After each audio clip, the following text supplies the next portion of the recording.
लाडक्या बहिणींचा महिला दिनी धडाक्यात साजरा होणार आहे, कारण महिला दिनानिमित्त सरकार लाडक्या बहिणींना गिफ्ट देणार आहे। फेब्रुवारी आणि मार्चचा हप्ता एकत्र मिळणार आहे। 8 मार्चला फेब्रुवारी आणि मार्च महिन्याचा हप्ता मिळणार अशी माहिती महिला आणि बालकल्याण मंत्री आदिती तटकरे यांनी दिली आहे। तर विरोधकांकडून मात्र या योजनेवरनं शंका उपस्थित करण्यात आल्या आहेत।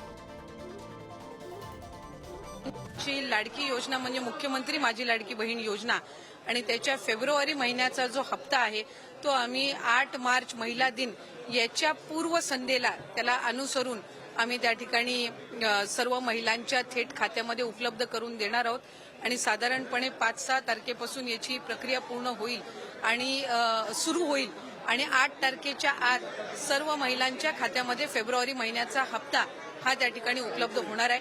महिला दिनाच्या पूर्वसंध्येला म्हणून आम्ही त्याचं औचित्य साधून यंदाच्या वेळेला फेब्रुवारी महिन्याचा जो हप्ता आहे तो आमच्या सर्व लाडक्या बहिणींच्या खात्यामध्ये जमा करत आहे। मला वाटतं अर्थसंकल्प हे बजेटचं आहे, त्यामुळे आता आज राज्यपालांचं अभिभाषण झालं। मला वाटतं 8 का 9 मार्चला काहीतरी अर्थसंकल्प मांडणार आहेत।